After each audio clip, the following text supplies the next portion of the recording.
Halo, Pak Panin. Halo, Ya, halo, Mas Diko ya? yes Thank you, betul. thank you, thank you.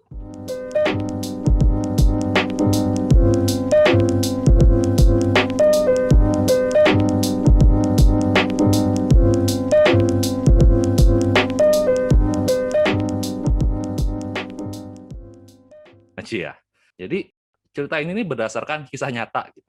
Jadi banyak banget biasanya yang kepo-kepo kalau udah tentang kisah nyata. Jadi ini salah satu temanku juga, dia domisilinya di Bali. Aku nggak mau bilang siapa orangnya, aku juga nggak mau sebut siapa bisnisnya karena aku nggak di-endorse sama dia. Tapi aku udah minta izin sama dia juga untuk ya boleh ngomongin tipis-tipis lah gitu. Karena ada hitung-hitung masalah omset dan lain-lain. Oke, jadi ini ada suatu hari di pertengahan 2020, aku ketemu sama temanku di salah satu coffee shop nih, enak di Denpasar. Tempatnya rustic, lapuknya alami gitu. Ini nggak tahu lapuk alami itu kayak gimana, tapi lapuknya alami banget gitu. Kayak kalau pagi-pagi sampai malam coffee shop, subuh tuh nggak tahu jadi tempat apa dah. Pokoknya tempatnya unik banget ya gitu dah kayak yang digambar. Jadi seru banget tempatnya walaupun agak sedikit small tapi hangat banget gitu. Walaupun kalau teman-teman pas ada yang tahu tempatnya di mana itu ya tolong dimampir-mampirin lah karena itu juga temanku yang punya. Nah, aku ketemu di sana sama salah seorang temanku. Eh, dia pertama DM di Instagram, Kak, aku mau nanya dong tentang digital marketing nih. Aku udah sekitar 6 bulan 7 bulan soalnya kesini tapi nggak ada dapat hasil apa-apa nih yang aku tahu. Oke, kita ketemu. Terus aku nanya pertama dong, kamu jualan apa nih? Jelasin produkmu dulu, jelasin apa. Oke, aku jualan gula aren. Ya, jadi mungkin teman-teman ada yang bersama gula aren, gula aren itu apa gitu ya. Bisa cek di Google kalau nggak ada yang tahu dan sekarang banyak banget di toko-toko coffee shop nih jualnya kopi sama gula aren gitu kan. Jadi gula aren ini dia jual gula aren, produknya gula aren. Terus aku nanya dong, dalam usahamu ini kamu tuh berapa orang yang jalanin? Oke, jadi yang bisa ngejalanin cuma 3 orang, Kak. Yang pertama itu bapakku, dia benar-benar yang operasional masalah gula nih. Jadi dari awal ngambil atau ya aku lupa deh detailnya kayak gimana. Cuman kalau nggak salah yang isi ke kebun lagi, intinya di luar dari rumah itu kerjaan dari bapaknya untuk ngurus surat. Terus ibunya yang ngebagian ngebungkusin, yang nge-packaging. Dia udah ngebantu packagingnya dengan bagus, udah dibuatin desain sama dia. Cuman ibunya yang diminta tolong untuk bagian ngebungkusin dan dia untuk yang bagian ngejualin produknya. Nah, udah dong, aku nanya, oke, jualanmu kayak gimana? Aku pakai semua digital marketing dah kah? Platform tak pakai semua tak hajar. Apa aja yang kayak punya dari semua itu tuh. Oh, aku pakai Messenger, aku pakai Facebook, Instagram, WhatsApp, Tokopedia aku ada, Shopee aku ada, Bukalapak ada, website aku punya, Google My Business aku punya, Telegram aku punya, dan aku juga ada di Gojek sama Grab loh kalau kayak nggak percaya gitu. Ternyata waktu itu udah ada Grab yang sembako gitu. Jadi udah ada Grab yang bisa beli sembako dan bisa beli gula aren, itu sayangnya dia juga ada di sana gitu. Nah, jadi ini yang membuat kayak anjir banyak banget. Dia cuma bertiga, tapi dia ngemainnya banyak banget. Oke, move ke beberapa pertanyaanku yang lain yang akhirnya membuat lebih detail lagi tentang kayak gimana sih dia ngejalan digital marketingnya. Terus nanya lagi nih, selama ini kamu udah ngapain aja? Ini gambar cuma ilustrasi ya, bukan dia. Mohon maaf nih, kalau ada yang jomblo-jomblo nanya kenalin beli nggak bukan dia, cowok orangnya cowok bukan dia. Jadi kita udah ngapain aja selama ini? Aku udah daftar online kelas kah? Semua online kelas yang aku kena iklan aku ikutin. Wis, banyak duit juga nih bocah sebenarnya, tapi ya nggak tahu, cuman ya apa yang kamu dapat ya? Kayaknya nggak tahu, dia cuma praktekin aja. Terus dia beli template. Nah, mungkin ada yang sempat kena template 360 hari untuk bisnismu, 1000 hari untuk bisnismu, 2000 hari untuk bisnismu, kayak gitu-gitu kan. Nah, itu tuh dia beli juga untuk mengefisiensi, membantu dia untuk kerja gitu. Terus apa lagi? Aku ngiklan loh, Kak. Aku ngiklan, endorse juga aku. Wih, gila banget. Berapa budget? 1 juta sebulan. Dia nyoba. Iklan di mana? Di Instagram sempat. Dan aku juga sempat pakai Tokopedia Ads loh. Dia bilang. Semua dicoba sama dia. Pokoknya dia nyoba. Sampai akhirnya, lah kita udah nyoba semua, cu. Masa nggak ada yang kayak bisa bagusin gitu loh, kayak nggak ada yang benar. Nah, itu udah masalahnya, aku nggak tahu yang mana yang benar, gitu dia bilang. Aku nggak tahu yang mana yang benar-benar ngasilin sama aku, karena aku nggak benar-benar nggak tahu gimana cara yang ngefokus. Lalu muncullah aku ada beberapa pertanyaan yang benar-benar slicing ya. Kita tahu semua produknya adalah gula aren, jadi pertanyaan pertama aku adalah, kenapa Instagram? Kenapa dia milih Instagram sebagai platform untuk jualan gula aren? Itu pertanyaanku pertama. Apakah dengan di Instagram kamu bisa dapat boosting, closing, atau segala macam? Nah, jawabannya dia kayak gini. Soalnya katanya anak milenial banyak yang pakai IG. Siapa tahu nanti dia ngasih tahu ke ibu atau bapaknya. Ini yang aku sebut dengan nama kita berharap mancing ikan emas, coy. Teman-teman semua ya. Kenapa? Kalau udah kita bilang siapa tahu nanti dia ngasih tahu, enggak, dia nggak peduli. Nggak ada orang yang peduli ngeliat pertama kali untuk langsung ngasih tahu ke bapaknya, apalagi dia nggak pengen, yang dia nggak mau. Chances-nya tuh kecil banget, 0,01, bukan nggak bisa ya, tapi chance-nya tuh kecil banget. Dan kita akan wasting money, spending budget setiap bulan untuk mencari kesempatan yang kecil banget. Jadi kenapa nggak kita fokusin untuk yang bisa-bisa aja, mumpung masih ada duit gitu loh. Itu pertama. Jadi Instagram, kacau deh kayaknya buat kamu. Yang kedua, kenapa Gojek sama Grab? Kalau misalnya teman-teman di sini tanya, Gojek sama Grab itu dipakai buat apa? Ada yang buat cari transportasi, ngojek, ya kan? Terus nyari makanan, nyari diskon, ya kan? Apalagi? Ada nggak teman-teman yang sengaja nyari gularen masuk ke Gojek sama Grab? Kecil ya kemungkinan ya. Kayak nggak tahu nih apa maksud dia. Dia berusaha untuk ada di semua platform, tapi kayak nggak ngefek. Terus, nah banyak orang pakai itu sekarang. Lagian Grab bisa untuk jualan sembako. Gitu katanya dia. Jadi, ya bener juga sih. Cuma ini namanya kayak, kamu tuh terlalu berharap sama kesempatan. Kamu kayak dibilangin, Instagram punya 2 juta orang lo yang pakai sekarang, dan kalau kamu di sana, kamu ada kesempatan, tanda kutip, kesempatan untuk diperlihatkan ke 2 juta orang tersebut. Kan baru kesempatan ya, bukan yang udah pasti dikasih lihat ya. Kita nggak tahu berapa orang yang kita kasih lihat nih dari Instagram.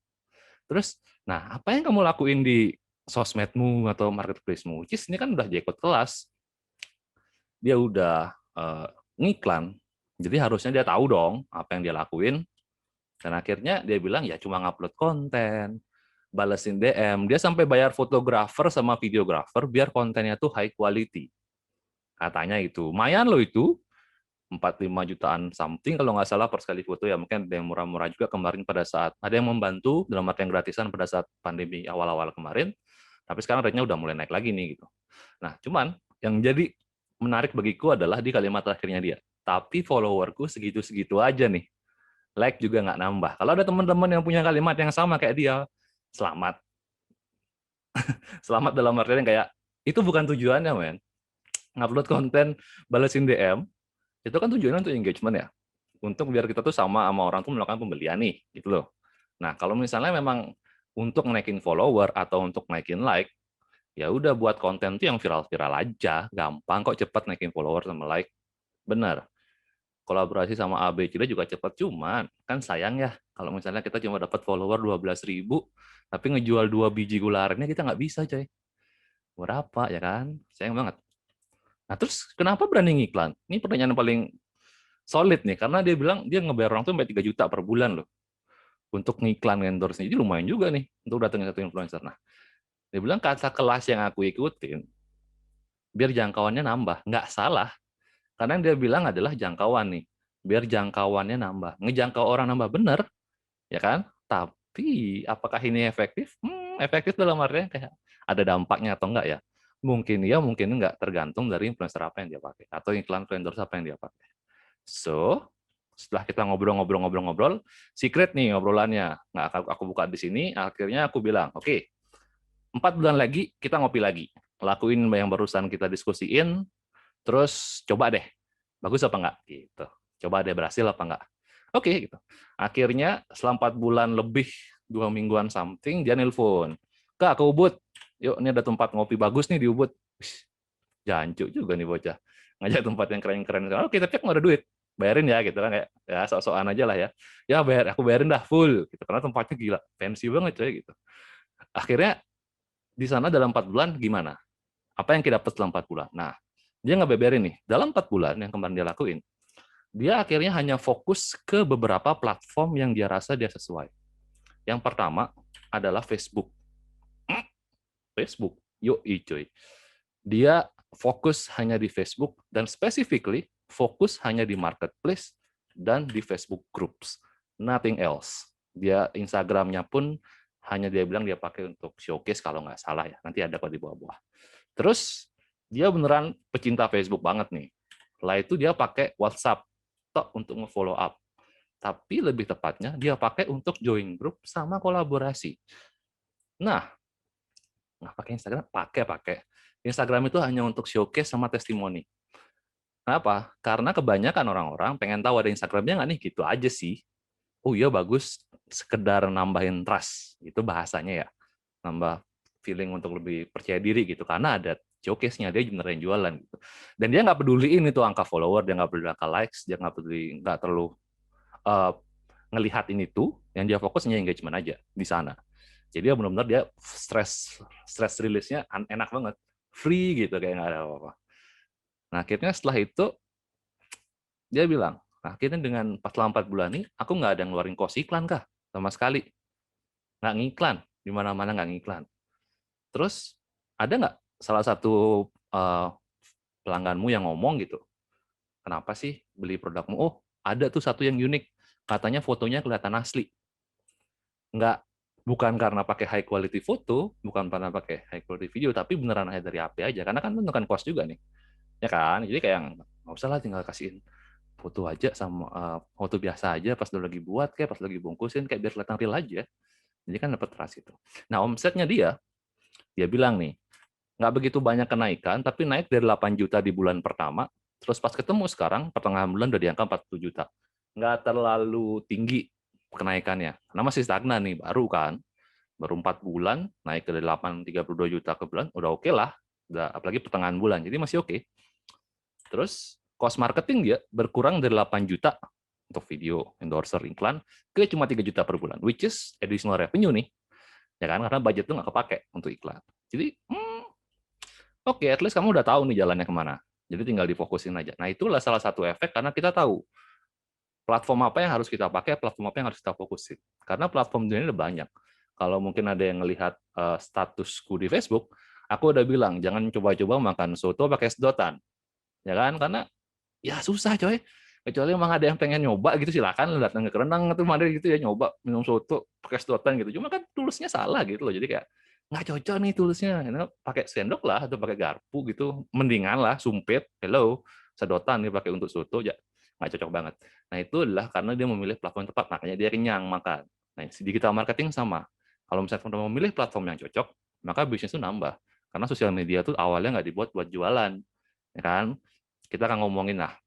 Sekarang yang kita akan bahas di kelas ini atau sharingku sekarang adalah aku akan membahas 6 tips yang aku ngomongin sama dia apa-apa aja. Jadi kalau misalnya teman-teman ada pertanyaan, monggo langsung tanyain ya. Nah, sekarang 6 tips dan strategi apa aja nih gitu.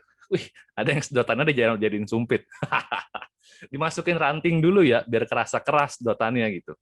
Karena sedotan doang dipakai sumpit, ya Allah, gitu nggak bisa banget, susah. Mohon maaf nih kalau yang lagi puasa, aku pakai contohnya makanan ya. Tapi semoga lancar ya puasanya, nggak terganggu sama tergoda sama apa yang gue bilang. Oke, jadi tips yang pertama, oh iya, sedotan bahan aluminium benar tuh, tapi kalau di pasar susah nyarinya plastik-plastik yang dapat. Tips yang pertama yang aku lakuin adalah sadar resources dulu. Jadi jangan langsung nembak, tapi sadar dulu coy. Yang disadarin itu apa? Kita punya tim nggak? Ada orang yang bisa nge-backup saat ada sesuatu yang perlu di-follow up nggak? Kalau misalnya emang nggak ada, jangan, ya kurangilah skupmu. Kalau misalnya Keep harus punya tim yang enak, tim yang gimana bilang, bukan harus punya tim dalam artian 10-15 orang ya, enggak. Satu orang pun kalau misalnya dia sendiri kan single fighter ya, UMKM kan biasa gitu. Dari hulu sampai hilir digas semua. Nah, karena nggak punya tim atau minim tim, belum bisa juga untuk bayar orang, ya udah jangan pilih semuanya. Habis tenaga, apalagi punya website, maintenance-nya aja lumayan tuh coy sebulan, belum SEO-nya kan. Tuh, jadi sadarin dulu tim ini bisa dia pakai apa aja dengan waktu. Digital marketing itu investnya di waktu, bukan di duit, bukan di hal-hal lainnya kayak alat, tapi di waktu sebenarnya. Jadi karena prosesnya cepat banget ngegantinya, kayak ganti banner satu, itu cuma butuh ngerubah banner ya, dalam artinya banner udah ada, terus tinggal ngerubah kata-katanya itu cuma butuh 5 menit untuk jadi up, ketimbang ganti baliho, yang mungkin kalau ada typo satu, perlu waktu 10 sampai 12 jam, karena harus nyetak lagi. Tapi karena digital marketing itu cepat banget, dia itu perlu invest di waktu.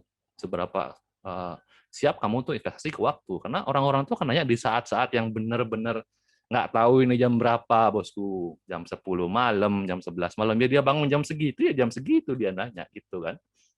Tapi ada tim nggak untuk cover itu? Terus yang kedua, bisa konsisten nggak? Karena konsistensi itu adalah salah satu bahasa yang sering dibilang di mana-mana digital marketing. Harus konsisten. Kenapa sebenarnya? Karena biar kelihatan hidup aja. Jadi konsisten itu ngebuat kita kelihatan hidup di platform, di Google, Instagram, atau dimanapun itu, sama bagi orang. Jadi kalau orang nge-visit kita, ini baru diupload kemarin nih ya, ini masih hidup bisnisnya. Bukan yang baru diupload 7 hari yang lalu, beneran masih buka nih ya, kok 7 hari yang lalu nih. Yakin, coba tanya aja dulu dah gitu. Terus balasnya lama, ya udah mungkin emang udah tutup gitu. Dan ingat, orang-orang itu pada saat pengen sesuatu tuh dia riset. Jadi kemungkinan dia ada buka 2 atau 3 tab lain. Jadi kan tinggal dia ya nggak ngecek-ngecek aja siapa yang duluan gitu. Jadi bisa konsisten apa enggak? Karena konsistensi ini perlu untuk membuat akun kita tuh terlihat hidup. Ada penghuninya, ada miminnya nih. Walaupun miminnya manusia memang ya, tapi emang ada miminnya di belakangnya. Jadi perlu komitmen juga.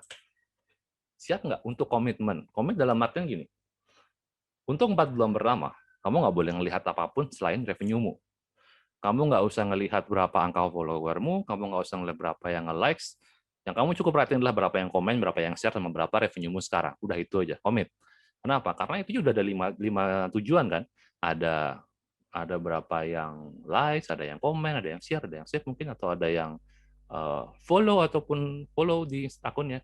Itu kalau kita ngejar kelima-limanya sekaligus, itu susah. Bahkan untuk kelas agensi pun, KPI itu udah satu-satu, dan itu yang ngerjain bisa 4-5 tim untuk ngejar satu tujuan yang sama gitu. Dan itu pun kebagi, kamu tugas bagian followers, kamu bagian untuk engagement, kamu bagian jadinya enak gitu. Nah kalau sendiri gimana? Ya udah jangan semua dihajar, boy. Satu-satu aja. Apalagi kamu udah memegang banyak nih. Berapa banyak yang kamu pegang untuk akun? 15, 18, beuh. Peragat, beuh. Kelar dah. Jadi kayak susah tiap hari begadang hanya untuk bikin konten. Apalagi mental block. Mental block dalam artian sekarang aku buat konten apa lagi ya? Bingung no tuh apalagi, nah itu udah mental block, udah kayak aduh konsistennya nggak bisa nih. Kalau itu sih tipsnya buatin kalender aja, jadi kayak buat planning aja lu mau ngapain. Terus siap untuk sabar nggak? Karena angkanya nggak akan naik drastis dalam kurun waktu 1-2 minggu ataupun 2 bulan, coy. Kelihatan itu mungkin di 3 bulan paling cepat. Sabar, mau sabar nggak? Dalam artinya nggak, ya kalau misalnya aku udah bisa cepet, aku udah kaya dari kemarin, coy. Udah duluan, wah tebar-tebar, mungkin aku bisa nongol di salah satu iklan yang akhirnya nargetin teman-teman semua gitu. Guys, pengen ya satu saat nanti. Cuman ya masih belum gitu. Santuy aja, pelan-pelan aja. Jadi bisa sabar nggak? Sabar untuk mengerai proses itu ya susah banget. Nggak semua orang bisa sabar, dan semua tuh udah kayak tengah-tengah, udah kayak, aduh nggak kerasa nih, sampai sekarang udah kayak, berapa aku kerjain kayak gini, ternyata nggak ada hasilnya. Sadar kok, sabar aja. Mereka cuma belum nge-reach orang yang pas aja. Jadi tips nomor 1 dari aku adalah jangan maksa untuk ada di sebuah platform. Maksimal kalau sendirian, maksimal pilih 3 dah. Jangan banyak-banyak. Maksimal pilih 3. Kalau ada orang yang datang ke toko teman-teman atau nanya, ada di sini nggak Kak? Dan teman-teman kayak, wah apaan tuh baru? Tuh bagus tuh Kak, ini trending. Oh ya nanti deh kita coba. Jadi jangan langsung digaskan di awal-awal gitu. Jangan maksa ada di semua, apalagi nggak ada tim yang upload. Jadi pelan-pelan aja, step by step. Kita cuma bisa di 3 nih, ya udah kita 3 aja. Yang penting hasilnya maksimal. Nggak ngawur-ngawur gitu kan. Itu yang dipengenin sama semua orang. Terus tips nomor 2, ngertiin dulu platform sama produknya teman-teman itu kayak gimana. Kayak gimana tuh artinya kayak, ngerti nggak sih teman-teman ini jualan apa gitu? Ya pasti ngerti sih kalau misalnya usaha sendiri ya. Cuma kalau misalnya usaha dibantu atau lagi kerja sama orang, ya mungkin ada beberapa hal yang miss. Jadi platform atau produk yang dipakai di Indonesia itu ada banyak. Ini cuma ada sekitar 1, 2, 3, 4, 5, 6, 18 yang aku ambil dari Digital Report. Ada 18 platform yang sekarang lagi naik dipakai orang-orang Indonesia. Jadi jangan berusaha untuk masuk ke 18 ini, coy. Susah. Apalagi setiap platform itu nggak jelas, atau bukan nggak jelas sih. Fungsinya itu beda-beda. Contoh deh, kalau misalnya teman-teman boleh ngechat dah. Teman-teman biasanya pakai Facebook itu buat apa? Pakai untuk ngepo-ngepo, ngecek orang-orang lagi ngapain. Kalau Twitter pakai apa? Ya kan? Nah, ada nggak sih mungkin ada teman-teman yang punya Shopee, ada Shopee nih di apa namanya di HP-nya. Terus lagi pengen belanja aja, aku pengen belanja nih. Buka Shopee gitu. Ada nggak? Kalau misalnya ada, luar biasa banget coy. Shopee Bukalapak untuk Tokopedia tuh. Kalau ada tipe dia orangnya gitu, wah luar biasa. Semoga diberkahi terus lah dalam hidupnya, benar banget nih. Karena aku tuh mikir banget kalau udah ada centing Shopee itu antara itu istriku yang buat atau siapa gitu yang lagi di Shopee. Jadi kalau misalnya ada LinkedIn, teman-teman pakai buat apa? Apakah seperti Instagram treatmentnya? Apakah seperti YouTube? Mungkin enggak. Jadi kayak beda, lebih ke profesional. Nah, Gojek sama Grab tadi sudah kita bahas kan. Jadi per masing-masing platform ini fungsinya itu beda, tapi tujuannya kurang lebih sama, ngejangkau orang yang suka memakai aplikasi A, B, dan C. Aku ngejangkau orang-orang yang suka pakai Facebook, aku ngejangkau orang-orang yang suka pakai uh, Twitter, aku ngejangkau orang-orang yang suka pakai Instagram, ataupun nyari di Google, searching lah. Nah, pertanyaannya adalah, kalau misalnya bisa, untuk menentuin ya, aku milih yang mana sih enak. Ngapain buka aplikasi ini sekarang? Gabut. Itu salah satu jawaban yang paling biasanya ditanya sama orang-orang ya, jawabannya ya. Ngapain buka Instagram? Gabut aja udah. Pengen lihat-lihat aja, ngefollow cewek-cewek cakep di Bali atau siapa gitu yang, lihat-lihat gitu, atau ngeliat resep-resep makanan di Facebook, atau itu kenapa alasan ya? Karena kebanyakan orang ya, apalagi ada yang ngecek ya. Oke, sekarang buka Instagram, scroll dikit, bosen nih, udah pakai Facebook aja dah. Scroll dikit, bosen nih, udah buka Twitter dah. Ada yang juga alasannya karena data, pakai data lo. Lagi banyak-banyaknya pakai datanya, pakai Instagram, woi, udah tipis, buka Twitter dah. Udah mau habis ya udah pakai Facebook yang free dah gitu. Jadi harus fotonya harus dikomen biar kelihatan gitu. Ya ada beberapa yang gitu. Cuman itu pertanyaannya, apain aku buka aplikasi ini? Forward. Karena jujur aja, teman-teman sendiri pun aku rasa bakalan gimana bilang ya? Bakalan susah untuk menanggapi atau engage sama konten kalau teman-teman baru buka salah satu akun isinya langsung jualan. Itu kayak satu dari 5 kesempatan, sorry, 4 dari 5 kesempatan teman-teman akan swipe up. Kayak itu swipe atau tap. Kemungkinan ya, ini masih kayak asumsi-asumsi kecil sih.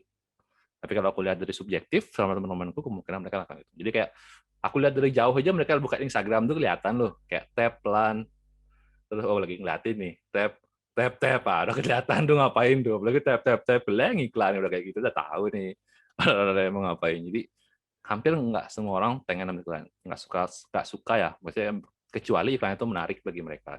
Ada iklan yang menarik, ada. Nanti kalau misalnya aku masih ada waktu kasih contohnya dah. Terus lebih sering komunikasi melalui apa?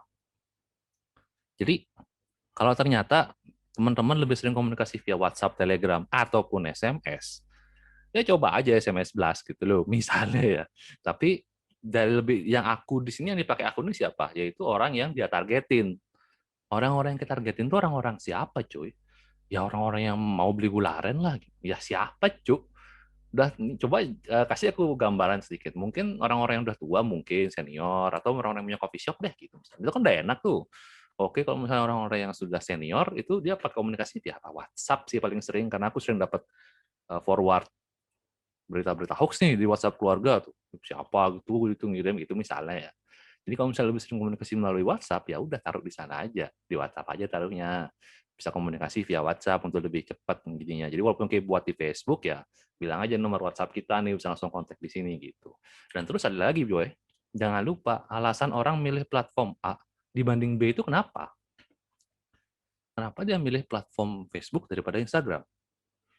Karena kalau misalnya aku lihat ya subjektif nih, aku ngelihat senior ya, orang-orang tua di rumahku ya, itu dia pakai Facebook tuh soalnya teman-temannya pakai itu semua aja gitu. Nah iya bener.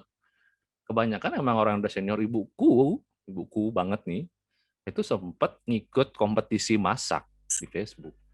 Kompetisi masak di Facebooknya itu hadiahnya 250.000. Bener. Tapi karena dia lagi males masak, dia beli tumpeng harganya 300.000. Oke, bener kali sih. Ya udah akhirnya dia menang dong lah, orang dia beli, dikasih telur asin, dikasih genap gitu. Keleo, saya serius apa dikasih yang lain-lain gitu loh. Tapi ya itu mereka untuk engage satu sama lain seperti itu. Mereka di grup, mereka saling sharing kehidupan gimana. Gimana Bun, Denpasar. Oh kalau di Makassar ini panas banget akhir-akhir ini. Gitu. Ya serah mereka. Tapi mereka lebih memilih salah satu platform. Selalu ada alasannya. Dan tugas kita adalah nemuin alasan itu apa. Jadi yang harus kita lakuin adalah kita harus nempel sama fungsi platform itu tuh apa di platform yang kita pilih. Kalau fungsi platform kita adalah untuk hiburan atau entertainment, ya please make the content entertain people. Jadi buat sesuatu konten yang benar-benar memang menghibur. Kalau mereka memang mau riset buat di website, please buat konten yang benar-benar nge-serve that needs gitu loh, kayak beneran mereka mau baca sesuatu nih, mereka pengen tahu tentang kenapa kenapa kita harus merebus teh sebelum diminum? Kenapa kita nggak langsung bisa minum aja gitu? Apakah popok bisa didaur ulang? Kayak gitu-gitu tuh kan pengen tahu, dan itu tuh ketemunya di Google gitu kan. Karena aku pengen tahu, popok ini bisa daur ulang nggak ya? Pada popok bayi rasa pisang ada nggak ya? Biar kalau misalnya ada sesuatu pupu gitu ya keluarnya baunya pisang gitu, enak daripada yang ada kayak gitu. Nah itu aku nyarinya kemana? Mungkin aku nyari ke Google. Jarang kan aku, kalau bukan jarang ya, kayak aku lebih jarang menggunakan Instagram untuk mencari hal yang super spesifik. Apalagi nyari tempat, di mana sih tempat kopi A, di mana tempat kopi B, itu aku lebih sayang produk Google gitu. Instagram memang benar hanya aku pakai untuk entertain, Facebook juga sama, kurang lebih fungsinya WhatsApp, main communication application gitu. Jadi kayak kalau misalnya mau menghubungi yang paling enak ya WhatsApp bukan Telegram gitu. Jadi kayak per masing-masing orang itu ada preferences untuk apa gitu. Dan our jobs adalah untuk menentukan kita tuh nempel sama platformnya sehingga dia tuh nebeng. Orang-orang itu kita jangkau dulu. Dia tuh tahu dulu nih, brand kita tuh ada dulu. Baru dia ngikutin, baru dia beli. Nanti ada tuh ya, ngertiin proses tuh namanya. Jadi kurang lebih yang sekarang adalah ngertiin dulu platform itu fungsinya apa. Tanya circle one ring satunya teman-teman aja, naik ke ring 2, naik ke ring 3 gitu. Atau misalnya random guest, tanya aja tuh pakai apa sih gitu. Tapi dia temanku itu udah kayak nanya dan akhirnya dapat yang tadi itu Facebook Group sama Marketplace, which is good, very good. Terus ngerti produk. Ini baru yang barusan aku bilang nih. Aplikasi apa yang pas aku buka, akan aku buka saat aku mencari layanan ini. Kalau aku nyari tadi, popok bayi rasa pisang, aku bakal lari kemana? LinkedIn kah mungkin? Hello, itu udah kayak what the yakin nih gitu. Mungkinan Google, mungkinan langsung ke Tokopedia, mungkinan ke Shopee gitu, mungkin ke tempat-tempat yang lain lah gitu. Tuh kayak tadi sumpit, sedotan bahan aluminium, nyarinya kemana? Apa langsung ke IG atau ke apa? Setiap orang punya preference yang beda-beda. Jadi kalau misalnya nanya sama 5 orang, ya pick 3 atau 4 lah jawaban terbanyak dan langsung lakuin di sana gitu. Apakah nggak apa-apa nih kalau sama orang-orang dekat? Ya nggak masalah sih, nama juga nyoba kan. Jadi kalau kita nggak akan tahu nih kalau kita nggak nyoba. Tapi akan jauh lebih baik kalau nanya sama ring 3 atau ring 4 nih. Orang-orang yang mungkin benar-benar jarang banget komunikasi sama kita gitu. Membeli salah satunya. Jadi dia kan bisa lebih, kita lebih tahu lah di mana kita akan kontak dia gitu. Terus ada nggak sih hal yang buat nyaman pas pembayaran gitu? Nah, menurut data terakhir, pemilik kredit card di Indonesia kan cuma 3% tuh dari total penduduk. Artinya kan kecil banget kemungkinan kalau kita nyari orang-orang yang pakai kredit card ya untuk melakukan pembayaran ya. So, ada nggak sih teman-teman punya alternatif yang lebih mudah untuk pembayaran? Orang-orang lebih senang cash sih, karena COD ketemu silahkan. Lebih senang pakai OVO, ya ada itu di sana aja, OVO. Jangan lupa kalau misalnya teman-teman punya EDC, dulu sih EDC itu kalau nggak salah ada biaya casnya ada sebulan. Jadi setahun. Jadi lumayan tuh. Kalau misalnya dicas, kita nggak ada transaksi apa-apa, tapi kita dicas gitu langsung kan lumayan. Duitnya pakai untuk jalan-jalan atau jajan gitu.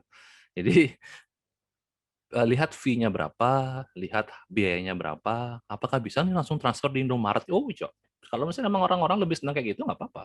Karena mungkin orang-orang yang ada di tanda kutip agak sedikit dalam, yang koneksi sinyal internet itu agak susah, yang koneksi nyari belum tahu, mungkin nggak di warungnya itu nggak ada kayak apa namanya akrilik isi tulisan bayar pakai OVO, jadi masih ada Indomaret, itu mungkin aja bisa cocok dengan pembayaran di minimarket gitu. Jadi lebih kalau temanku ini dia akhirnya memutuskan untuk pembayaran menggunakan bank transfer aja karena lebih aman bagi dia katanya. Jadi dia kan banyak akhirnya dia kayak supplier gitu sih. Karena yang buat dia omsetnya dia naik itu salah satunya adalah karena kerjasama sama beberapa toko kopi. Oke, yang penting untuk dimengerti produk adalah ada di saat pada saat mereka mencari. Tidak semua platform digunakan sama orang untuk mencari teman-teman atau mencari produk atau bisnisnya teman-teman.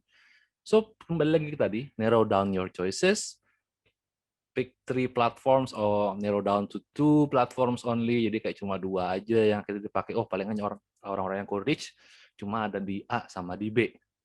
Jadi cukup segitu aja. Di sana aja difokusin lebih maksimal. Yang lain ya pakai sekitar showcase saja. Kalau ada yang nge-DM, monggo dicek sehari sekali atau gimana. Terus tips nomor 3 adalah belajar membaca data nih. Belajar membaca data tuh kayak gini misalnya, ini ada customer nih, biasanya kan sama kita. Kalau misalnya dulu kan enak ya ngomong-ngomong langsung gitu, to the point.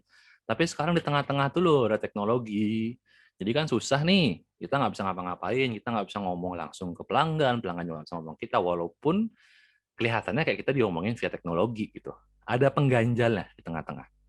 Jadi yang customer lakuin adalah dia ngakses, ngecek, nge-scroll, ngeklik, whatever lah. Dia ngelakuin sesuatu ke teknologi. Remember, yang dia cek itulah yang teknologi atau platform, Instagram, Facebook, dan lain-lain. Bukan teman-teman lo. Itu yang mereka lakuin. Terus dari teknologi, ngasih mereka konten yang mereka suka, ini tanda kutip, ngasih konten yang mereka suka. Ya kan? Kelihatan kan kalau misalnya dari data-data tuh, TikTok sama Instagram mulai menampilkan hanya beberapa yang kita suka, kita explore juga kelihatan dari based on people you follow, based on photos that you like, based on photos that you save. Jadi mulai kelihatan yang kayak gitu-gitu. Kenapa teknologi meminta teman-teman untuk buat video? Karena mereka dapat duit dari seberapa banyak aplikasi, seberapa lama aplikasi mereka dipakai. Itulah yang dia jual dalam bentuk ads gitu. Makanya teman-teman disuruh buat video biar teman-teman itu banyak pakai aplikasinya mereka gitu, lama makainya. Jadi kan enak mereka jualan. Nah, terus untuk pebisnis, apa yang dilakuin? Udah pasti dong. Ke teknologi kan pasti buat konten nih, ngerespon, ada DM, atau misalnya buat produk baru, berdasarkan dari data ya, misalnya buat produk apa nih, buat A, buat A, kita mau launching tadi gula aren misalnya, oke kita bundling deh gula aren sama salah satu merek teh ternama di Indonesia gitu misalnya. Jadi dia udah tahu karena respon dari pelanggan. Terus apa yang didapat dari teknologi ke pebisnis yaitu adalah data. Jadi teman-teman harus mulai sekarang ngelihat tuh insights, reach to, impression, discovery itu maksudnya apa, coy? Maksudnya tuh apa sih kayak gini-gini nih gitu loh. Jadi kayak apa maksudnya nih kok ada di sini like discovery 98% people don't follow yang kayak gini-gini maksudnya apa gitu. Jadi itu mulai nah aku nggak akan deep down di data karena itu bakalan panjang banget, mungkin sampai sahur ya, bukan sampai buka lagi, sampai sahur kita bakal ngobrol. Jadi intinya adalah yang pengen point itu adalah teman-teman mulailah untuk membaca data. Oke, banyak resources-nya di Google. Dan jangan lupa, kalau misalnya sering nggak sih teman-teman itu buat konten. Kontennya itu isinya tulisan. Tulisan tentang jualan berapa, harganya berapa. Terus ada lagi yang nanya, kok lagi tanya di bawah nih? Padahal udah isi loh aku di atasnya nih. Di mana mesen, bukaan berapa gitu. Nggak apa-apa, memang kayak gitu. Mereka kan selalu memilih yang paling mudah. Yang paling gampang buat mereka apa? Ya nanya. Ya memang kayak gitu. Makanya aku bilang tadi adalah sabar. Mau sedetail apapun teman-teman nanya, mau nggak dikasih jelas apapun, ya mereka bakal tetap nanya. Apa nih? Berapa harganya? Di mana beli? Dibalasnya cuma O,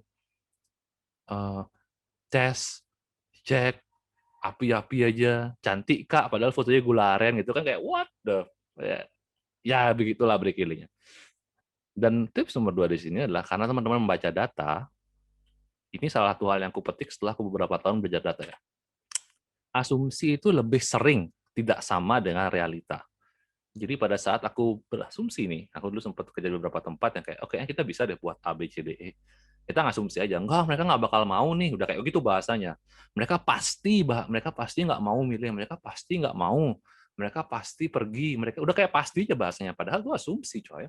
Kita ngomong data.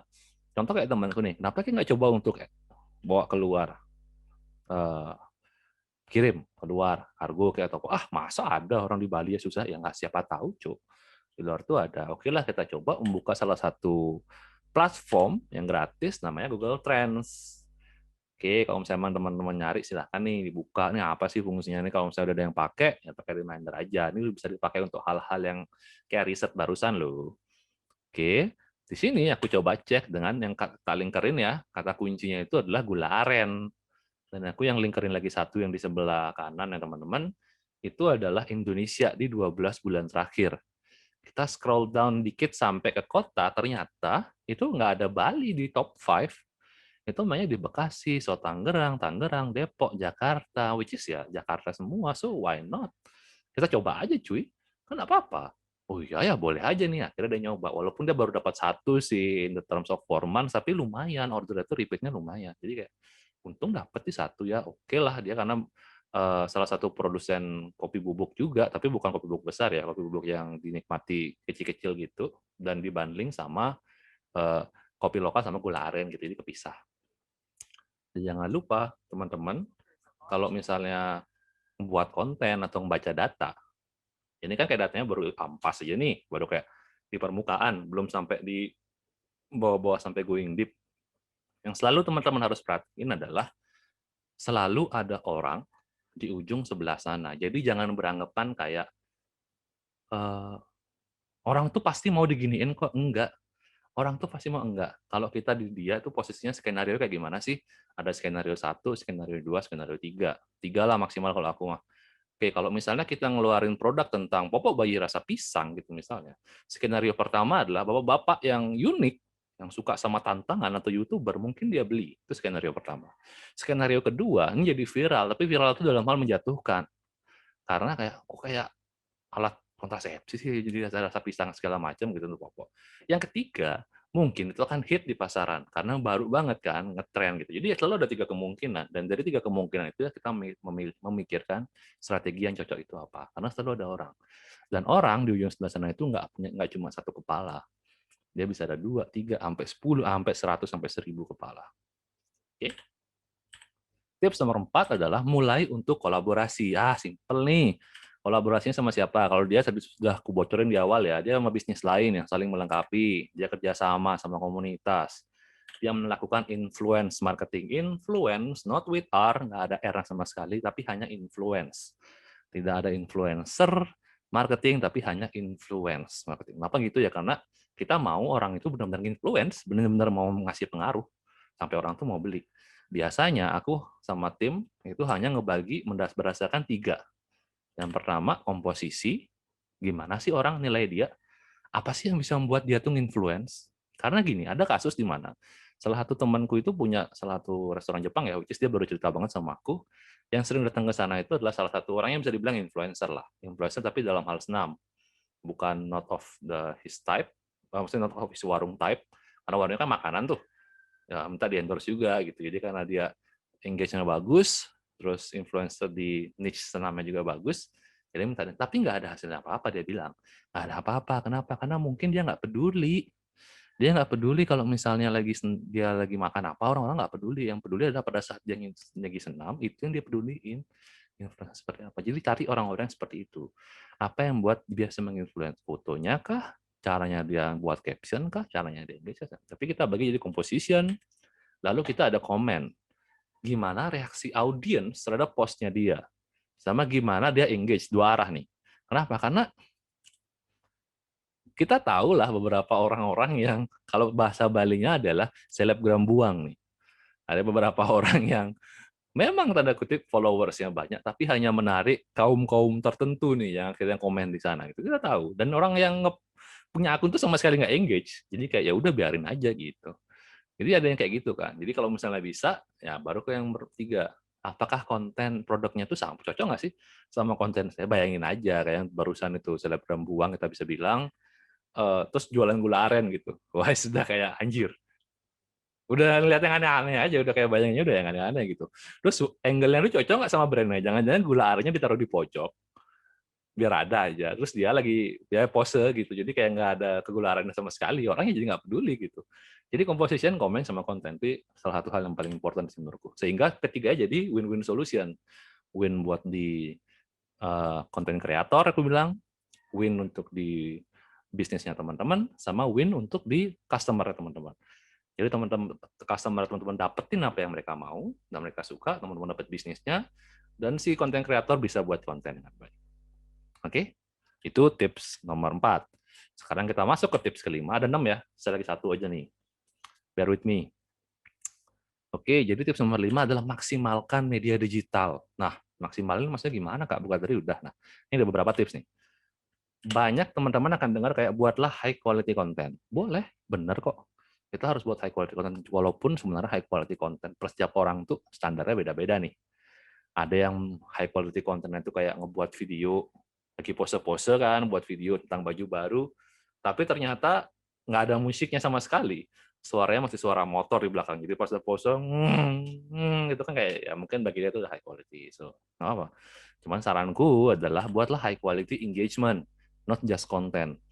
Jadi kalau misalnya teman-teman bisa benar-benar komen, bukan dari spam, visit akunnya mereka, terus nge-DM, balas DM-nya, balas komen, nah sosialisasi loh, like totally react with them, beneran kayak ngerasa kayak, ini namanya brand kan, brand itu kayak punya tanda kutip jiwa manusia loh di platform itu, jadi kayak ada manusia yang menggerakkan brand itu, jadi ya show that you're human gitu. Tunjukin sisi manusianya itu, jadi brandnya seperti apa. Lucu-lucu kan nggak apa-apa, kan juga brand.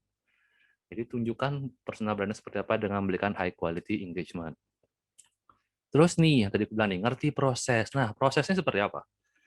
Dari sekian banyak teman-teman UMKM yang pernah aku ajak ketemuan, sekian banyak nih, lumayan banyak banget lah gitu. Sombong kali sih gitu ya, soalnya sempat lumayan juga ada ngajak ngopi gitu, nggak tahu dapat namaku dari mana. Sih, cuma dari ngopi gitu. Aku selalu mendescribe kayak di dalam digital marketing itu ada stepnya nih, itu step tahu, step pengen, sama step mau nih. Nggak bisa diutak-atik. Orang tahu, orang pengen, baru orang mau. Nah, kebanyakan orang yang datang ke aku adalah, Kak, gimana caranya biar orang itu langsung bayar, langsung beli. Which is mereka tuh langsung fokus di pertanyaan terakhir. Lah, gimana caranya aku buat biar langsung beli produkku? Mbak kasih tahu, kasih harga murah. Apa yang mau kadang? Aku punya sepatu nih, ukuran 48 gitu misalnya. Tolong buat aku biar langsung mau jual sama dirimu. Apa yang kamu mau beli? Harganya murah atau apa? Ya enggak sih, cu. Aku ya ngapain aku beli orang itu bukan ukuranku. Nah, itu kemungkinan jadi salah satu alasan. Kenapa? Karena yang di tengah-tengah itu kadang sering dilupakan. Mungkin nggak ada promo, mungkin nggak ada harga, mungkin harganya terlalu mahal, jadi pertimbangan kan, itu mereka mau. Terus mungkin juga karena CS-nya jutek, ya kan? Jadi jawabannya cuma, ada barangnya ada Kak, Y. Wih, selamat siang Kak, barangnya masih ada G. Wes, bajingan di CS, jawabannya kayak gini banget sih. Sibuk sih sibuk, cuma kan ya balas dengan reply komen lah, copy-copy dikit di notepad gitu loh, orang semua bisa diakses via komputer, copy paste dikit aja. Terus ongkir, sebenarnya di kasus teman gue ya, kan dari Bali, terus pembelinya banyak kan di Tangerang, jadi kan pasti ongkirnya masalah tuh. Terus kalau misalnya elektronik, ada garansi, spesifikasi, dan review juga. Jadi ada nggak sih beberapa hal orang yang review produkku itu, nggak semua produk pengen kayak gini ya, maksudnya nggak semua produk harus ada seperti ini ya, tapi at least pick 1 atau 2 atau 3 lah yang teman-teman ngerasa itu nginfluence pembelian produknya teman-teman. Ngelihatnya dari mana? Ngelihatnya dari kompetitor. Kompetitor ada apa aja sih, ada promo, dia ada apa. Terus lihat aja dari tanya sama orang-orang yang beli, kenapa beli Kak gitu. Ya suka gue dong gitu. Akan ada banyak pertanyaan kayak gitu, benar. Sorry, akan ada banyak jawaban kayak gitu. Suka gue, tapi ya sabar, mereka sabar nih. Terus, oh iya harganya selalu lebih murah daripada sebelah gitu. Bagus, gold mine. Kita nggak bisa menemukan gold dengan mudah di sebuah tambang. Toh, nggak bisa kayak gitu. Dan yang terakhir itu adalah jarang banget ada yang fokus di sisi tahu. Mereka nggak tahu informasi nyata, mereka nggak tahu produknya itu apa, mereka nggak tahu brandnya itu ada. Jadi gimana ada yang mau beli, cu? Lah orang, aku mulai jualan nih Kak. Gitu. Oh, jualan apa? Sate kakul. Aduh, kakul itu apa sih bahasa bahasa Indonesianya nih atau bahasa Inggrisnya?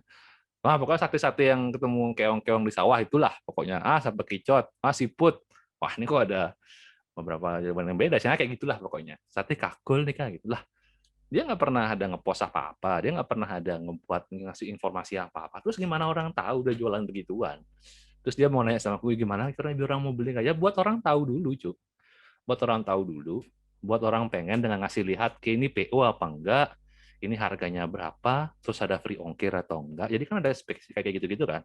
Karena kalau orang PO itu, kalau aku riset kecil ke teman-temanku ya, 6 dari 10 orang yang aku tanyain di 30-an something responden, mereka tuh nggak agak sedikit mengurangi keinginan untuk membeli kalau saat itu PO. Kenapa? Karena pertama mereka pengen niatnya pada saat hari itu. Jadi besok tuh kadang-kadang udah lupa. Yang kedua, cuma pengen bantu teman aja. Jadi biar teman beli aja dah sama teman gitu. Besok, oh iya ada beli gini anakku ya gitu. Jadi nggak tahu gitu. Jadi ada tahu dulu, ada pengen duduk, pengen tuh kenapa aja, oh, kita ready sekarang nih Kak, gitu. Sampai jam berapa aja ready, siap pakai modal berapapun bisa, gitu. Jadi kan enak, dari sisi customer enak, dari sisi kita enak. Gitu. Kurangi, aku bilang kurangi sekali-sekali untuk mengatur customer nih, nggak bisa Pak, kalau beli jam segini, Bapak nih kemalaman belinya besok aja udah beli, kalau bisnis sudah terkenal banget nggak apa-apa coy.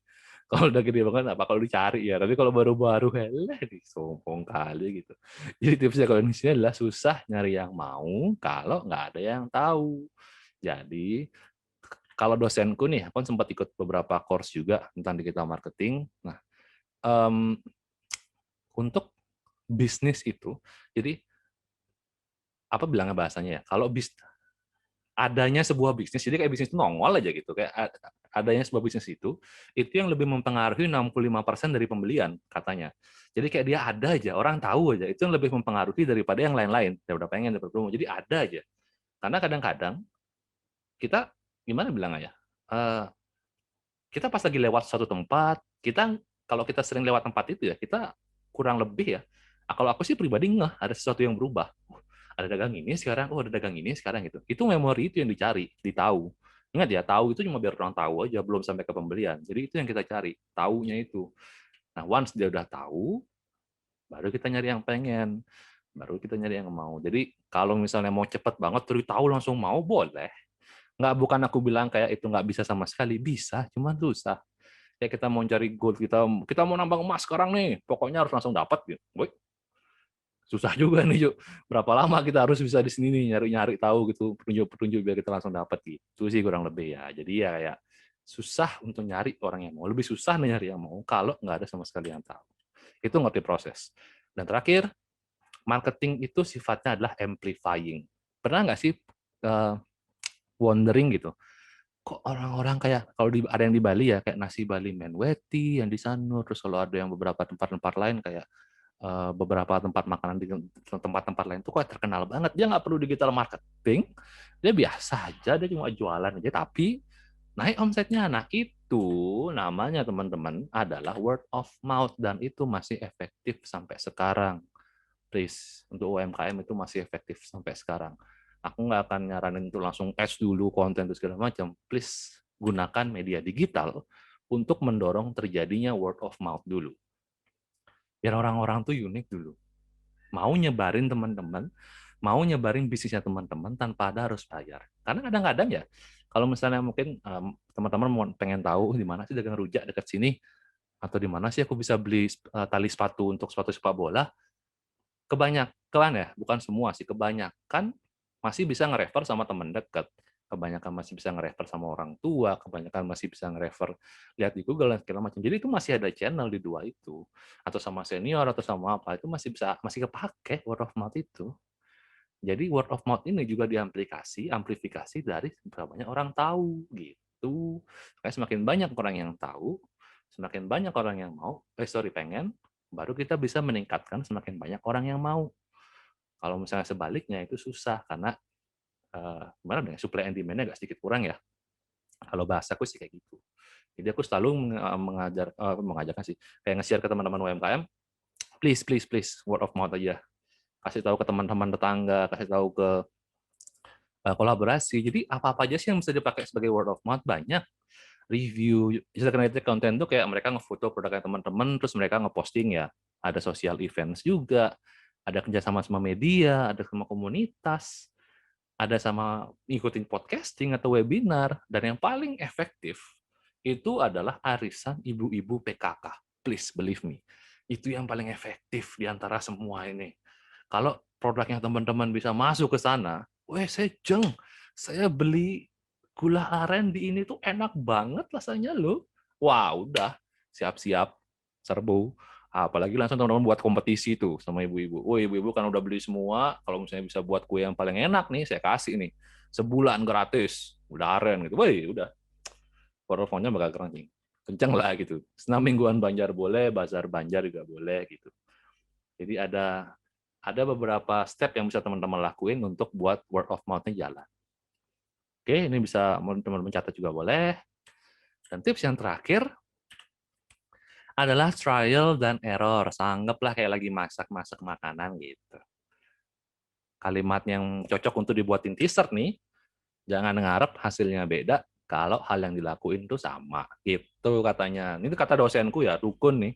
Dukun yang bilang, katanya sih gitu. Ki nggak usah, Ki gimana Ki mau bilang Ki mau kurus, tapi kalau Ki makan tiap hari gitu ya, ya susah sih gitu loh. Dia melakukan sesuatu yang beda supaya hasilnya juga berbeda gitu katanya dia. Oke, jadi terima kasih setelah menemani saya selama 45 menit, 50 menitan sekian ya. Dari sekarang, kalau misalnya mau ada yang follow IG, boleh silahkan. Silakan di sosial media, semua sosial media saya ada dengan nama Raka Okadiraka. Dan jangan lupa juga untuk nge-follow dan nge-subscribe Search Agency di YouTube. Jadi ada Search Agency dan Search Agency di Instagram. Cuman kita lebih banyak ngebahas tentang SEO dan performance marketing. Jadi kalau teman-teman ada yang mau belajar atau tertarik untuk sharing, berikan hal berikut, monggo. Silahkan diintip dikit. Tapi kalau mau ada yang nanya-nanya, ngajak ngopi, itu yang di bagian atas ya, sosial media. Tapi daerah Bali loh, jangan jauh-jauh. Oke, terus kurang lebih seperti itu. Waktu dan tempat. Kalau misalnya mau nanya, silahkan. Waktu dan tempat saya kembalikan ke Mas Diko. Terima kasih. Ya, terima kasih banyak Beli Raka udah sharingnya bagus banget, presentasinya luar biasa ya.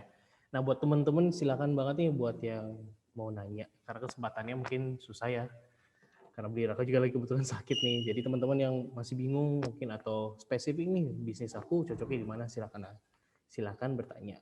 Kalau malu boleh di chat, boleh juga langsung nyalain mic-nya.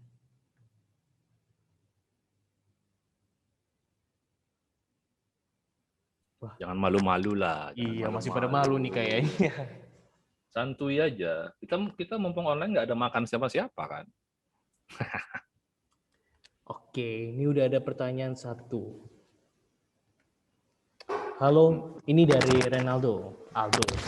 Halo Kak, aku mau nanya nih, kalau ada komunitas digital marketing gitu yang cocok buat kita, mahasiswa apa ya? Wih, cakep banget pertanyaannya. Ini kayaknya aku harus nanya. Bisa on voice nggak, Ronaldo? Aku ada beberapa hal yang mau aku tanya nih, sebelum aku ngasih tahu yang enak. Oh, bisa Kak. Oke, kamu lebih tertarik sama apa nih di digital marketing? Kalau aku sih kan lagi kepengen belajar sih tentang Facebook Ads gitu Kak. Oke. Kalau Facebook Ads itu ada komunitas di search di Google, namanya Stand Out Digital. Aku ketik di gini ya. Nah, dia itu ngebuat sesuatu macam kayak klinik Facebook Ads, which is free, hampir setiap minggu. Salah satu teman dari bosku sih yang buat acaranya. Kita mau buat juga di search agency. Kita juga udah punya kayak, tapi kita masih kemungkinan masih banyak fokus sama search nih. Jadi kalau kamu mau lebih fokus ke Facebook Ads, kamu bisa join di komunitasnya Stand Out Digital dulu deh. Terus apalagi ya, kalau di Facebook sama Instagram, Telegram sih banyakan ya kalau untuk komunitas-komunitas gitu. Cuman kayak chattingnya tuh loh, belum banyak kali langsung kayak pop gitu kayak 80 90 gitu langsung ngechat, nggak tahu gimana caranya untuk keep up with that. Jadi kalau aku saranin sih buat dari Facebook dulu, dari Stand Digital itu dulu. Kalau di Facebook, di YouTube juga banyak. Ada beberapa orang yang memang dedicated untuk Facebook Ads, dan ada beberapa website kayak Espresso itu fokusin dirinya untuk Facebook Ads. Oke, semoga membantu. Oke, sudah terjawab ya Aldo. Tapi banyakan gini Do ya, banyakan. Oh ya. Sorry, maksudnya maaf motong nih. Banyakan resources dari Indonesia tuh agak sedikit jarang aku lihat. Jarang itu kenapa? Mungkin banyak beberapa teman-teman Indonesia itu masih agak malu untuk speak up ya. Padahal jago-jago loh. Jadi lebih banyak tuh resources didapat dari luar. Semoga nanti orang-orang Indonesia banyak juga yang mau speak up atau ngajarin juga untuk mau sharing lah sih kayaknya buat kita. Thank you. Oke, thank you Beli Raka. Nih teman-teman mungkin ada yang mau nanya lagi? Kalau enggak aku mau nanya nih soalnya. Oke, aku aja nanya. Mau nanya dong tadi Beli Raka. Oke nih, kita kan perumpamaan aku punya bisnis baru dan aku atau nih bingung nih bisnis itu sebenarnya cocoknya di mana. Aku coba cari tahu dari teman-teman, tapi tetap random jawabannya. Nah, kira-kira apa sih? Ini aku udah coba perumpamaan, aku mau coba pakai strategi. Udah deh, aku bikin untuk di beberapa platform. Kemana aja ya, di Tokopedia, di Shopee, kemudian Instagram, Facebook dan lain-lain. Contoh aja. Nah, aku analisa kan nih kira-kira apa platform mana ya yang cocok buat bisnis aku. Nah, kira-kira poin apa aja sih yang harus aku perhatikan untuk menganalisa ini platform cocok sama aku atau enggak? Oke. Platform yang cocok buat analisa adalah pertama yang harus dilihat adalah seberapa banyak pesan yang datang ke sana. Jadi berapa banyak kita bisa engage sama orang. Jadi ada yang komen, ada yang melakukan pesan, ada yang melakukan pembelian, lebih bagusnya gitu. Nggak cuma sekedar likes, nggak cuma sekedar follow. Jadi kalau misalnya di marketplace misalnya Shopee, Tokped atau Bukalapak, Itu kan kelihatan ya banyak yang check out card berapa, yang abandon card berapa, gitu. Wishlist-nya juga ada berapa. Terus kalau misalnya di Facebook Marketplace lebih enak lagi karena kita nggak perlu temenan kan sama orangnya, kita tinggal langsung post di sana aja. Terus berapa banyak sih yang nanya gitu. Ada 1-2 orang, kemungkinan ya 1, 2, 3 orang kalau kita konsisten ngepost. Dalam artian konsisten itu kayak seminggu sekali ya. Kayak jangan spam tiap hari jualan lagi gitu. Jangan coy, nggak enak. Seminggu sekali lah gitu. Yang lama dihapus juga boleh gitu. Atau masuk ke grup gitu kan. Kan ada tuh banyak grup-grup Bali atau grup-grup yang di lokal atau di luar Bali itu kalau misalnya kolaborasi sama bisnis kopi gitu kan ada klubnya juga. Siapa tahu bisa join juga di sana gitu. Jadi di mana ada namanya engagement sama audiens kita, disitulah kita harus tik, oh ini yang cocok sama aku nih gitu. Di Oke. down apa kayak level paling dasar pun kita kelihatan kan kalau misalnya kita spread 8 nih, terus let's say kasih waktu 2 minggu lah. Kayak 2 minggu kita udah sama-sama konsisten, kelihatan lah. Oh ternyata ada 1-2 yang dari sini, yang ini sama sekali nggak ada.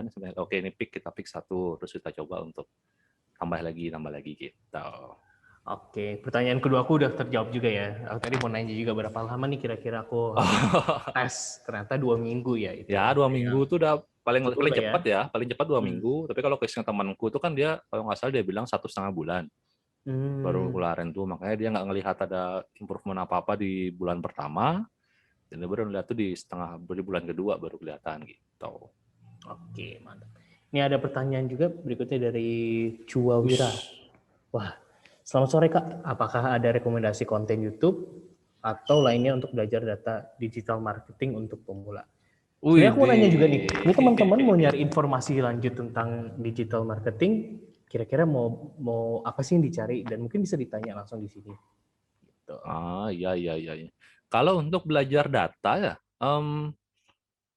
kalau aku pribadi itu baru masuk ke digital analis sih bahasanya, bukan data scientist, bukan data engineer atau apa, digital analis itu lebih ke yang ngebaca-baca dan ngelihat data, website analytics, itu baru tahun 2016.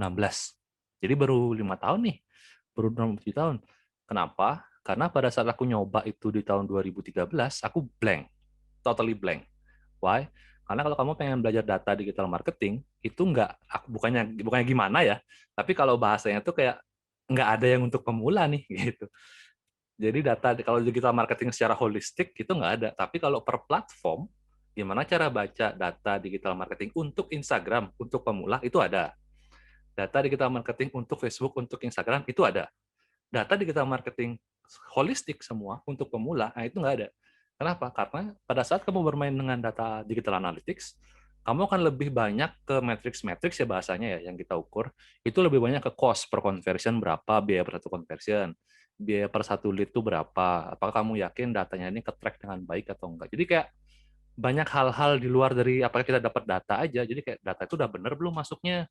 Terus apa-apa aja yang bisa ngebuat orang-orang ini tertarik atau errornya berapa persen atau kita bisa ngelakuin A/B test. Jadi kayak lumayan banyak. Cuman kalau yang tadi bilang data digital marketing untuk insights untuk Instagram atau di Facebook atau Google itu ada banyak di YouTube. Salah satunya di Standout Digital itu ada. Atau ya pantengin aja di search agency YouTube itu juga ada. Kalau untuk data digital marketing aja. Tapi kita khusus untuk search, yang Standout Digital itu khusus untuk ads. Jadi benar-benar hanya fokus dulu. Kalau kamu memang nanti mau lebih ke holistik, ya mungkin lagi kalau misalnya kamu belajar cepat ya, 2-3 tahun itulah baru kamu pindah ke platform yang lain gitu. Karena kadang-kadang ada kayak gini nih, impression di Google Ads sama impression dan reach di Facebook Ads itu artinya beda.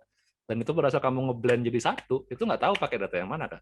Jadi kayak, loh, kok kayak gini jadinya gitu. Nah, itu juga harus kamu tahu technical issues-nya di mana, kayak gitu sih. Jadi pilih salah satu platform aja dulu. Aku mau Instagram nih Kak, aku mau Facebook Kak, aku mau Google nih Kak, website Kak, baru nyari di Google, ada kok banyak. Itu cua ya. Kalau konten nomor itu nanti itu Standout Digital atau Search Agency. Oke, terima kasih. Oke, next question-nya dari Ferry. Ferry ini mahasiswa dari Universitas Pendidikan Nasional Denpasar. Mau nanya nih, tadi kan sempat diangkat tentang berkolaborasi. Pertanyaan Ferry bagus banget di sini. Kira-kira gimana sih tips memilih partner berkolaborasi? Oh, yang tadi itu, Fer. Yang tadi kalau kamu miss, kayaknya yang tadi aku back dulu ya. Di beberapa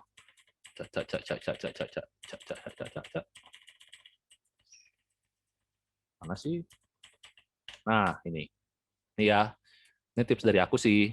Jadi lihat dari komposisinya. Komposisi ini kamu bisa ngeliat langsung kok dari apa yang orang-orang yang follow dia tuh kayak gimana. Kalau kamu ngelihat contoh nih misalnya ya, Ferry ya, ada satu kamu tahu satu temanmu yang cabul kali loh. Benar-benar kayak cabul kali bocah nih. Dan dia nge-follow salah satu influencer tuh pikiranmu udah kemungkinan besar nggak kan? Ngapain di follow? Nah, kayak gitu-gitu dah itu komposisi. Gimana orang menilai dia, lihat dari konten-kontennya. Bisa nggak sih dia influence orang? Kalau sekarang kita lihat salah satu postingannya dia, kita tertarik nggak untuk beli gitu ya sih, subjektif aja. Dikasih lihat ke teman-teman yang lain, kita tertarik nggak untuk beli? Ya biasa aja sih ya, kalau udah kayak gitu ya mungkin nggak.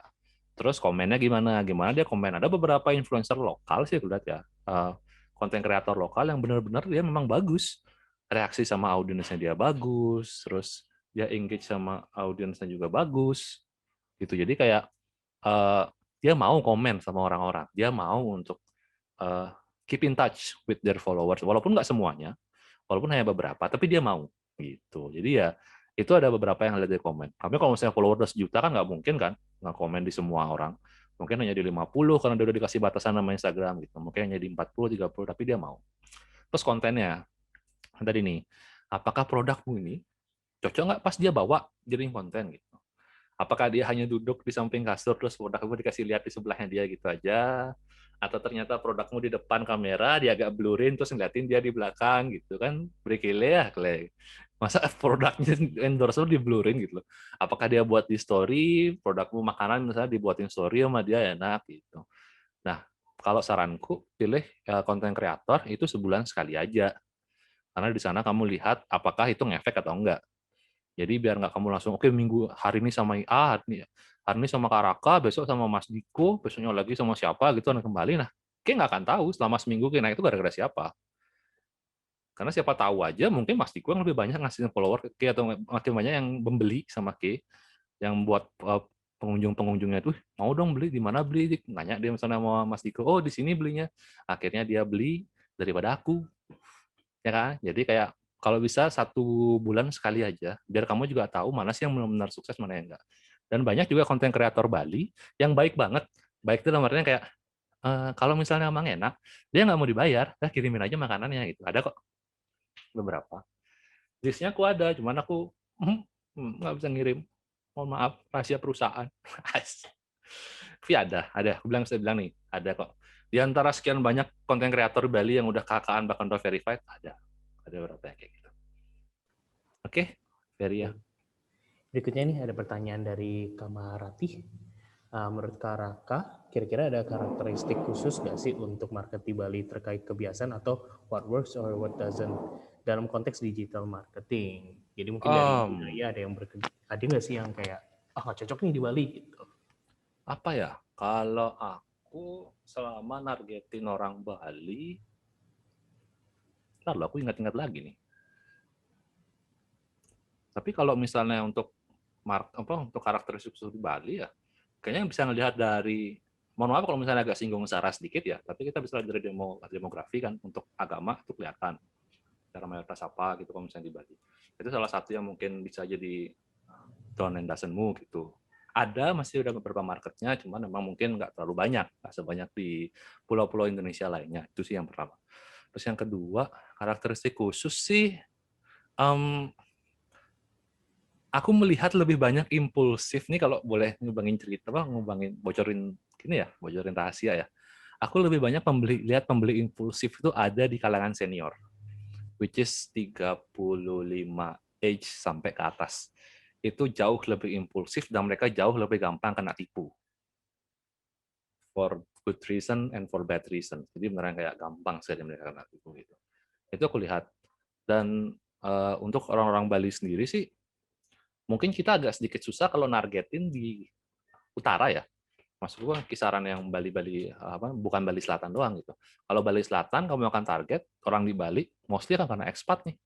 Akan ada part of expat di sana juga dan ada part of bukan orang Bali juga di sana. Jadi kalau benar-benar mau target orang Bali, contoh kayak ada salah satu teman yang jualan dupa nih. Itu mau nargetin di daerah-daerah yang agak sedikit ke timur atau ke utara itu agak susah. Karena mungkin di sana itu, jadi harus riset juga. Riset dalam artinya kayak, ternyata di sana itu nggak ada yang pakai Instagram orang-orang tua gitu. Ternyata banyak kan pakai Facebook. Terus nggak ada yang pakai WhatsApp, coy. Pakainya Facebook Messenger gitu misalnya. Jadi kan ada suatu hal yang kamu pelajari. Kalau misalnya kamu udah tahu produk sama kurang lebih jalan-jalan lah ke sana iseng, itu kelihatan kok. Karena gimana ya? Kalau riset-riset aku untuk cara gampang untuk peneliti ya paling gampang itu cuma datang ke sana. Contoh misalnya aku Karangasem nih. Aku Karangasem sana terus ngobrol-ngobrol, ngopi atau makan-makan dikit di sana, atau kemarin kan aku kebetulan ada ngisi diklat nih di negara atau di Bangli, yaitu beberapa pesertanya ada juga yang ngasih tahu lah gitu apa-apa aja yang cocok di sini gitu, apa aja yang khas di sini nih gitu. Tenun nih, tenun, kacang, gila sampai aku beli kacang tuh.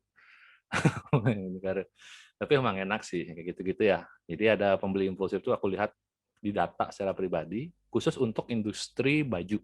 Kalau aku lihat kayak yang kemarin tuh sih di Bali banyak kan yang baju apa? Nah, aku nggak bisa nyebutin lebih dalam lagi.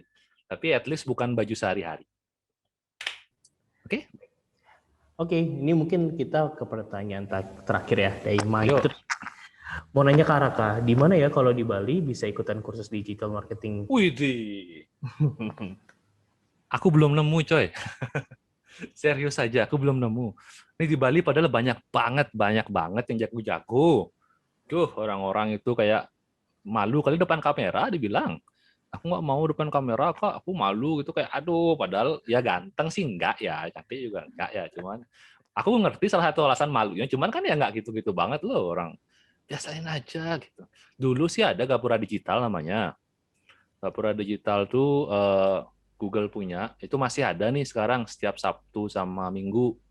Kalau kamu cek di Google ada Gapura Digital, itu ada tuh YouTube streamingnya. Ada untuk cewek Commonwealth namanya, ada untuk cowok nih. Itu cowok untuk semuanya, Gapura Digital namanya. Jadi di Gapura Digital ada Commonwealth. Itu satu. Yang kedua, mungkin nanti nih buat sama kembali nih, request aja. Iya. Sebenarnya Itu kita bisa punya juga. rencana ya, Beli ya. Iya, kita ada Mungkin ke depannya rencana. akan buat kelas. Jadi teman-teman yang mungkin kayak aku mau belajar A, B, C, D, silakan mungkin kontak kembali atau beli Raka, ntar kita bisa setup buat teman-teman pastinya. Tuh bisa tuh. Terus Yes. kalau jujur aja kalau di Bali tuh susah banget tuh nyari, kebanyakan di luar. Dan kalau aku sih sama beberapa dulu kan aku ada handle tim juga, mereka sih lebih banyak langsung tak arahin ke Google. Jadi Google sendiri punya learning course, itu namanya Skill Shop. Wait, aku boleh ngetik nggak sih di sini? Ini semoga bisa di gini ya, bisa diklik ya. Ini Skill Shop ini bisa ngasih dari dasar banget sampai advance banget, cuman jeleknya ya dia hanya platform Google doang, coy. Nah, yang lain-lain. Kalau Facebook itu ngasih Facebook Blueprint. Tapi harus bayar. Kalau dikit-dikit sih bisa, tipis-tipis. Cari aja di Google atau Google Gapura Digital. Tuh. Oke, sama seperti yang tadi, siapa tadi namanya ya? Cuawira itu, kurang lebih sama saranku. Pilih 1-2 yang kamu benar-benar nyaman banget. Biar kamu tuh bisa intinya adalah pada saat belajar digital marketing, kamu bisa ngedatengin traffic dari sana. Whether itu ke Instagram, whether itu ke website, atau Facebook, atau kemanapun tanpa iklan loh. Jadi kamu ngerti gimana cara buat traffic ke sana, itu udah cukup satu pelajaran, terus praktekin nomor 2. Jadi pilih 1-2 platform yang kamu enjoy banget, mau milih yang mana, baru masuk ke sana gitu. Kalau mau yang lebih kreatif, silakan masuk ke sosial media, marketing, dan lain-lain. Kalau mau yang lebih kayak logic atau hard coding, silakan masuk ke website gitu. Tapi nggak ada coding-coding ya, cuma buat konten tulisan. Gini aja deh bedanya. Kalau di Instagram itu lebih banyak ke visual, sosial media. Kalau di website lebih banyak ke teks. Nah, gitu dah bedanya. Jadi kalau kamu ngerasa kamu lebih nyaman nulis daripada kamu ngambil foto, silakan masuk ke buat blog atau website. Tapi kalau kamu ngerasa lebih nyaman ambil foto, silakan masuk ke Instagram lah atau Facebook. Oke, kurang lebih begitu. Ya, oke. Terima kasih nih teman-teman. Aku tadi udah nanya buat teman-teman yang mungkin tertarik. Oh, ini kelas berikutnya apa ya? Nah, itu. Ya aku nanya juga kayak kira-kira lebih di sini teman-teman kayak lebih suka offline atau online? Karena sebenarnya di Kembali juga bisa buat kegiatan offline karena kapasitas dan tempatnya pun cukup luas. Nah, teman-teman jadi kayak, oke, mungkin kalau di sini udah mau selesai, di chat aja aku spesifik nih, aku pengen belajar ini nih. Oke, kita bisa coba kita kolaborasikan dengan Beli Raka, mungkin bisa. Mungkin tapi waktunya nggak dalam waktu kurung cepat ya, karena Beli Raka kebetulan lagi sakit. Iya, aku nggak tahu ya, mungkin di sini ada yang berpengalaman sama cacar air tuh berapa lama sih? Iya. Aku baru kena kemarin loh, swear. Jadi kayak aduh, nggak enak sekali. Iya, jadi mungkin bulan depan, awal-awal bulan depan mungkin kalau Beli Raka memang sudah sehat, bisa banget kita langsung post di Instagram kembali dan juga Beli Raka. Gitu sih. Oke, mungkin itu aja untuk Beli Raka. Terima kasih banyak ya. Oh iya, siap. Terima kasih banyak nih sakit-sakit udah mau ngajarin dan Ya bersedia. mumpung online, Betul, bisa ngelupain rasa sakit juga. Kalau offline mah, nah itu mikir sih. Oke, sip. Kalau gitu terima kasih lagi untuk Beli Raka atas Ya, ilmu terima dan kasih. sharingnya. Terima kasih juga buat Semoga bermanfaat buat teman-teman ya. ya, dan mudah-mudahan kedepannya bisa sharing juga ya. Kira-kira teman-teman pengen apa, senang di mana gitu. Oke, kalau gitu sekian dari saya, Diko dari Timber Influence Shop. Terima kasih lagi untuk Beli Raka. Sampai jumpa.